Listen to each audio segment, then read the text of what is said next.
नमस्कार साथियों।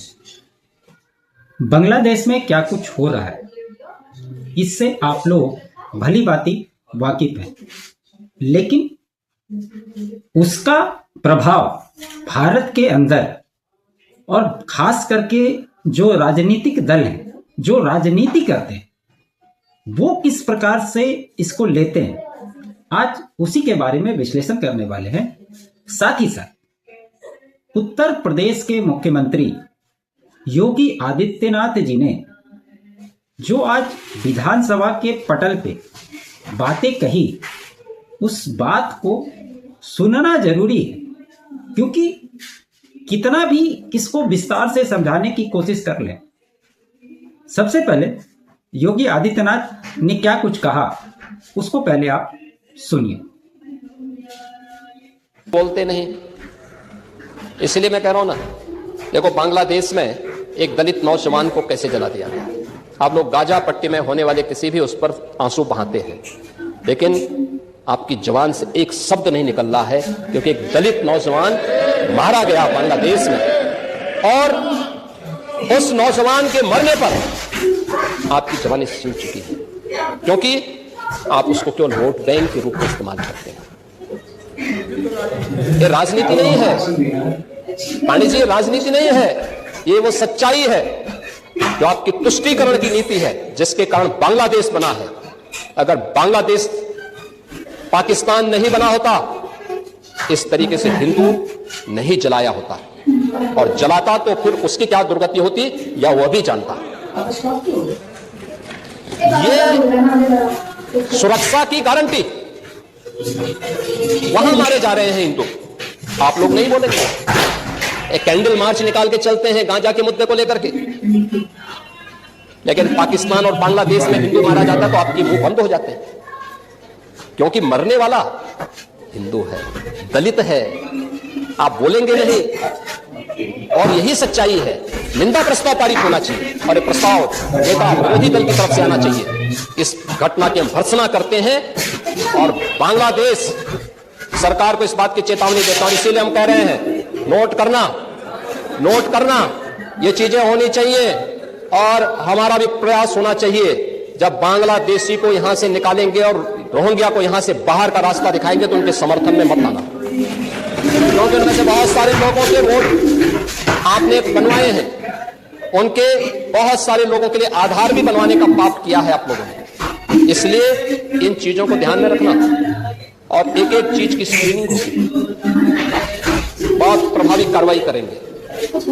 हमारे ही देश में रह करके हमारे लोगों के खिलाफ अपराध, और वहां पे निर्दोष हिंदुओं पर अत्याचार करोगे, निर्दोष सिखों पे अत्याचार करोगे, ये स्वीकार नहीं हो सकता है। जो बातें योगी आदित्यनाथ जी ने संसद के पटल पे कहा विधानसभा में, और इस देश में राजनीति करने वाले तो बहुत सारे नेता हैं, लेकिन कहने और करने की क्षमता इस तरह की राजनीति करने वाले कुछ एक नेता ही हैं। उसमें से एक योगी आदित्यनाथ जी, वो जो कहते हैं वो सिर्फ राजनीति के लिए नहीं कहते, वो उस पर उसी प्रकार से अमल भी करते हैं, क्योंकि उत्तर प्रदेश एक ऐसा राज्य है, वहां पर माफियाओं पर जिस प्रकार से जब से सरकार बनी है बुलडोजर एक्शन हुए, और आज भी जिस प्रकार से बुलडोजर एक्शन हो रहे हैं, आपने एक चीज देखा हो, यही समाजवादी पार्टी हो चाहे अन्य जितने भी विपक्षी हो, सारे के सारे लोग सुप्रीम कोर्ट पहुंच जाते, लेकिन इसके बावजूद भी क्या बुलडोजर एक्शन उत्तर प्रदेश में बंद हुआ? और एक मजबूत उदाहरण के रूप में उत्तर प्रदेश पूरे देश में सामने आया, और इसी के वजह से कई राज्यों में भी बुलडोजर एक्शन चालू हुए, और आज स्थिति यह है कि गुजरात हो, एमपी हो, मुंबई हो, जहां भी भाजपा शासित जो भी राज्य है, वहां पर इसकी कार्रवाई तेजी से हो रही है, और कहीं ना कहीं उनको एक उपाधि ही मिल गई बुलडोजर बाबा के नाम से। कई सारे लोगों ने कई तरह की बातें की, लेकिन क्या बुलडोजर एक्शन रुकवाने में सफल हो पाए? नहीं। और जो पार्टियां इस देश में जात की राजनीति करती है, उनको भी इस बात का जवाब देना जरूरी है कि जब बांग्लादेश में एक हिंदू दलित युवक को जिंदा जलाया जाता है, तो क्या इस देश की विपक्षी पार्टियां किसी के मुंह से आपने विरोध करते हुए सुना? लेकिन जब इजराइल और गाजा की लड़ाई होती तो गाजा के समर्थन में भारत में कैंडल मार्च निकाला जाता है। ये इस देश की राजनीति करने वाले दलों की विडंबना है, और उसके बावजूद भी इस देश के हिंदू सनातन इस बात को समझने को तैयार नहीं। उनको अपनी जाति, अपना धर्म, उसके नेता उनके पीछे चल रहे, और इन नेताओं को ये बातें बहुत अच्छी तरह से पता है, और इसी वजह से वो इस तरह की राजनीति करते हैं। लोग बांग्लादेश के बारे में अभी खास करके जब से शेख हसीना का वहां से तख्ता पलट हुआ, उसके बाद से जो मोहम्मद यूनुस है, इसके आने के बाद बांग्लादेश के किस प्रकार के हालात हैं ये सभी भली भांति वाकिफ है। और बांग्लादेश में इस तरह के हालात का पूरी जिम्मेदार मोहम्मद यूनुस ही है, क्योंकि उसकी मंशा ही है कि वहां पर चुनाव किसी भी प्रकार से टल जाए, और इसी की वजह से टीपू दास की हत्या हुई। अब दूसरी बात यह आती है कि बांग्लादेशी घुसपैठिए की बात होती है। आपने देखा होगा कि अखिलेश यादव ने कहा था जब उत्तर प्रदेश में डिटेंशन सेंटर बन रहे थे कि इनको और उसमें रखा जाएगा, उनको खाना दिया जाएगा। इसका क्या मतलब बनता है? लेकिन जब तक इन घुसपैठियों के, इन रोहिंग्याओं के प्रॉपर इलाज नहीं होते, तब तक आप इस घुसपैठ को रोक नहीं सकते। एक छोटा सा एग्जांपल मैं देता हूं, यही उत्तर प्रदेश में बीच में जब एग्जाम हो रहे थे और कैसे नीट के एग्जाम के समय में पेपर लीक वाला मामला हुआ था, तो कितना विशाल प्रदर्शन हुआ। उसमें भी जब जांच बैठाया गया तो ये बातें निकलकर सामने आएगी कि उसका पूरा रैकेट है जिसके माध्यम से इसको किया जाता है। ठीक उसी प्रकार से इन रोहिंग्याओं को, बांग्लादेशियों को भारत में बसाने का पूरा नेटवर्क है। वहां से कौन लाएगा उसका एक ठेकेदार होता है, उनके डॉक्यूमेंट्स बनवाने का जिम्मेदारी लेने वाला एक ठेकेदार होता है, उनको कहां बसाना है, किस काम में लगाना है। अब आप कहेंगे कि वो उससे उसको क्या फायदा? फायदा उसको यही है कि कई फिल्मों में आप लोगों ने देखा होगा कि कोई गिरोह का सरगना जो होता है वो बच्चों को किडनैप करता है, उसको रोड पे भीख मंगवाता है और खाने के लिए देता है। ठीक वैसे ही इनको, और खास करके जो इस तरह के लोग बसे हुए हैं, उनको आप देखेंगे कि ये कूड़े कबाड़े उठाने वाले ज्यादातर पैसे में हैं, और वो जो दिन भर करके बेचते हैं उसमें से वो हिस्सा लेता है। उनकी जो महिलाएं होती है, किसी को घर में मेड का काम मिल गया, कुछ तरह का काम, उसको जो भी पैसे मिलते हैं, मतलब कमीशन बेस्ड, उनको जितने पैसे मिलते हैं उसमें उनका हिस्सा जाता है। अब इसके अनुपात में आप अंदाज लगाइए कि उनको इससे कितना बड़ा फायदा, तो वो इस काम को क्यों नहीं करें? क्या आप उसको चिन्हित करके डिपोर्ट कर देंगे तो सिर्फ उससे मामला सॉल्व हो जाएगा? बिल्कुल नहीं। इसके लिए जितने भी राज्य हैं, खास करके दिल्ली, हरियाणा, उत्तर प्रदेश, बिहार, झारखंड, बंगाल, उड़ीसा, असम, ये जितने भी राज्य हैं, इनको एक मिशन मोड के तहत एक प्लेटफॉर्म पे काम करना पड़ेगा और सबको चिन्हित करके सिस्टमैटिक ढंग से जब तक इसको निकाला नहीं जाएगा तब तक ये घुसपैठ नहीं रुकेगा। कोई व्यक्ति यहां आ रहा है और लोग कहते हैं कि सरकारी तंत्र, क्या सरकारी तंत्र की भागीदारी इसमें अगर नहीं है तो ये आ कैसे रहे? इनके डॉक्यूमेंट्स कैसे बने? इनके राशन कार्ड कैसे बने? इनके आधार कार्ड कैसे बने? उसको वेरीफाई करने वाला भी तो कोई सरकारी अधिकारी ही है। प्राइवेट में कहीं भी बना ले, डॉक्यूमेंट वेरिफिकेशन तो होगा ना, उसको करने वाला तो सरकारी अधिकारी है। वो फिर क्या करते हैं? इन चीजों को रोकने की आवश्यकता है।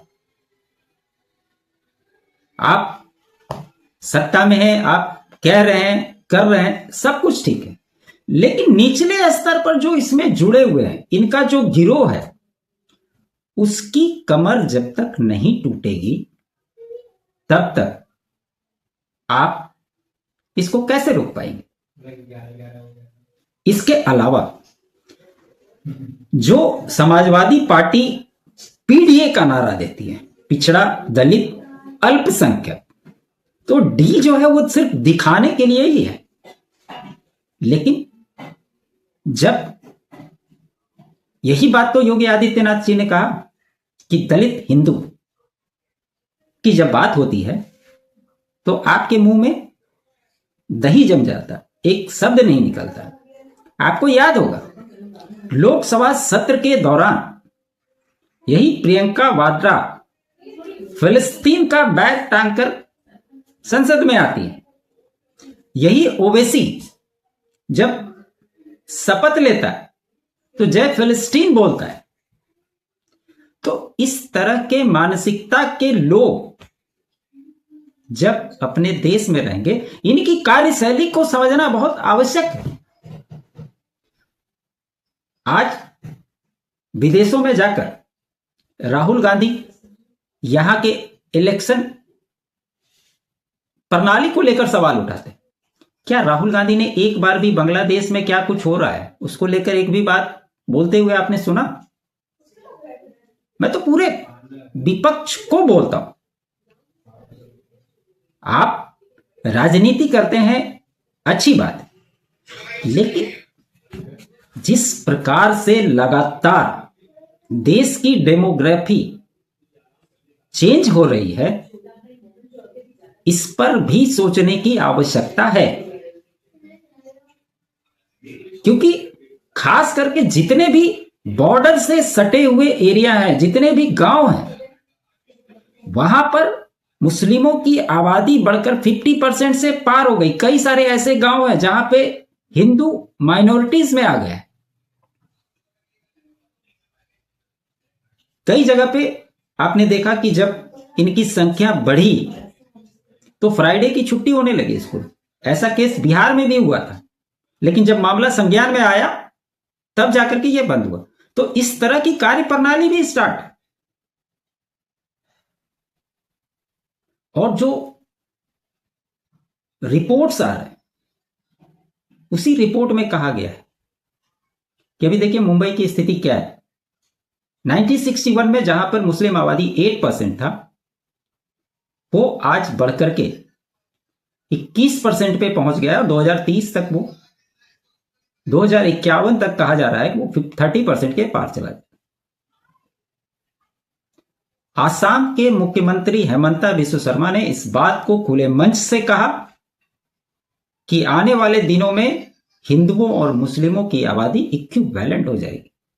और इससे भी मजेदार बात यह है कि जितने भी अलग अलग राज्यों में ये बसे पड़े हैं, इनका आधार कार्ड अगर आप देखेंगे तो या तो ये आसाम के होंगे या तो फिर बंगाल के होंगे।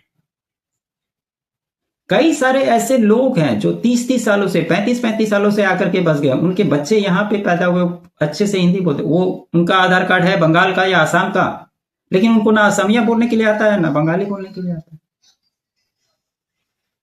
आधार कार्ड दिखा रहे हैं वो आसाम का, लेकिन उनको असमिया नहीं आती। आधार कार्ड दिखा रहे हैं बंगाल का, लेकिन उनको बांग्ला नहीं आती। और जैसे हिंदी में आप 50 किलोमीटर की दूरी पे जाएंगे तो टोन तो हिंदी ही होती है, लेकिन लैंग्वेज में डिफरेंशिएशन आना चालू हो जाता है। क्या हरियाणा के लोग हिंदी नहीं बोलते हैं, लेकिन लैंग्वेज शैली में डिफरेंस है ना। इसी प्रकार से कह रहा हूं ना कि 50 किलोमीटर आप पार करेंगे तो भाषा शैली में डिफरेंस होने लगती है, बोलते सभी हिंदी। ये फर्क। तो कई सारे लोग इस बात पे भी सवाल उठा रहे हैं कि मोदी सरकार बांग्लादेश में इस तरह के कृत्य हो रहे हैं, उसके बावजूद भी व्यापार कर रही है, कोई एक्शन नहीं ले रही है। तो कोई भी सरकार, सही बात है, लोगों के अंदर में आक्रोश है, जिस प्रकार से बजरंग दल ने पूरे देश में इसको लेकर प्रदर्शन किया वो सराहनीय है। प्रदर्शन होने चाहिए, सरकार के कानों में इस बात को जाना चाहिए कि इस देश का हिंदू सनातन के मानने वाले जो लोग वो क्या सोचते हैं, और खास करके भाजपा के सपोर्टर और जो राष्ट्रवादी हैं उनके मन में भी ये प्रश्न उठता है कि आखिर मोदी सरकार कर क्या रही। मेरा यह स्पष्ट मानना है कि अभी जो बांग्लादेश के हालात हैं, अगर जो इलेक्शन डेट उन्होंने घोषित किया है 2026 का, वो इलेक्शन अगर हो गया, उस समय तक का सरकार वेट कर रही है, उसके बाद ही किसी तरह के फैसले पे पहुंचेगी कि बांग्लादेश को किस प्रकार से आगे का ट्रीटमेंट करना है। तो कोई भी चीज एक बार में नहीं होता। विपक्ष तो जिस जगह पे खड़ा होना चाहिए उस जगह पे खड़ा नहीं होगा, लेकिन अनर्गल बातों पर अननेसेसरी बयानबाजी करना, ये करना वो करना, वो ही उसका काम है। अपने आप को दलितों का मसीहा कहने वाले बहुत सारे राजनीतिक दल मिल जाएंगे आप, लेकिन क्या किसी का बयान आपने देखा इसके बारे में? इसलिए जैसे जब विधानसभा में अखिलेश यादव हुआ करते थे और माफियाओं को लेकर जब बात हुई थी, उसमें योगी आदित्यनाथ जी ने एक बात कहा था कि मिट्टी में मिला दूंगा, और उन्होंने मिला दिया। उसी प्रकार आज उन्होंने एक बात को फिर से दोहराया कि जो लोग भी घुसपैठिए हैं, रोहिंग्या हैं, उनको जब सरकार निकालेगी तो आप आंसू मत बहाना, और इसमें जो भी शामिल हैं उन पर कड़ी कार्रवाई की जाएगी। इसमें कहीं किसी प्रकार का कोई भी संशय नहीं है, क्योंकि इस देश के कुछ ही राजनेता ऐसे हैं जो बोलते हैं वो करते भी हैं, और उसी में एक नाम उत्तर प्रदेश के मुख्यमंत्री योगी आदित्यनाथ जी का है।